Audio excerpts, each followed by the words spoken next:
Cinematic angle సిరీస్లో ఈరోజు day 2. Cinematic angles అనేది ఎలా క్రియేట్ చేయాలో నేను ఇప్పుడు చెప్తాను. సపోజ్ ఈరోజు మనం రైటింగ్ సీన్ గురించి మాట్లాడుకుందాం. రైటింగ్ సీన్ అనేది ఎగ్జాక్ట్గా ఏమేమి యాంగిల్స్ యూజ్ చేయాలో ఈరోజు చెప్తాను. ఇప్పుడు ఇక్కడ స్క్రీన్ మీద కనిపిస్తుంటే అన్ని యాంగిల్స్ సేమ్ సేమ్ సీనే, సేమ్ రైటింగ్ సీనే. బట్ దీనికి ఎందుకు అన్ని యాంగిల్స్ యూజ్ చేశారంటే ఒక్కొక్క సీన్కి ఒక్కొక్క ఎమోషన్ ఉంటుంది. ఆ ఎమోషన్ బట్టి ఒక్కొక్క యాంగిల్స్ అనేది యూజ్ చేయాలి. పర్టికులర్గా దానికి ఏం ఎమోషన్ అనేది నేను క్లారిటీగా ఎక్స్ప్లెయిన్ చేస్తాను. ఈ యాంగిల్స్ అనేది ఆల్మోస్ట్ ఎమోషన్స్కి అండ్ లవ్ ఫెయిల్యూర్ లెటర్ రాస్తుంటారు చూడు, ఆ దానికి సూట్ అవుతుంది. నెక్స్ట్ టైం జరుగుతుందో అని కనిపెట్టడానికి ఈ యాంగిల్స్ అనేది యూజ్ చేస్తాం.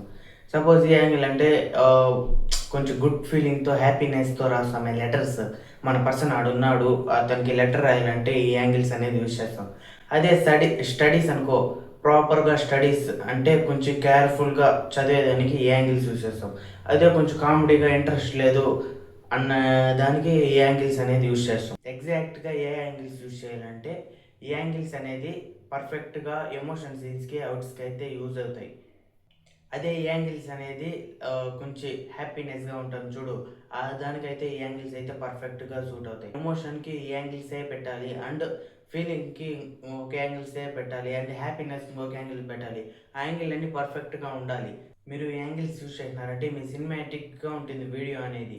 ఈ యాంగిల్స్ యూజ్ చేస్తే ఒక్కొక్క ఎమోషన్కి ఒక్కొక్క యాంగిల్స్ అనేది యూజ్ చేయడం వల్ల మీ షార్ట్ ఫిల్మ్ అనేది చూసేదానికి సినిమాటిక్గా ఉంటుంది.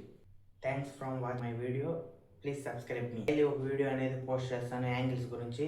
Follow and subscribe.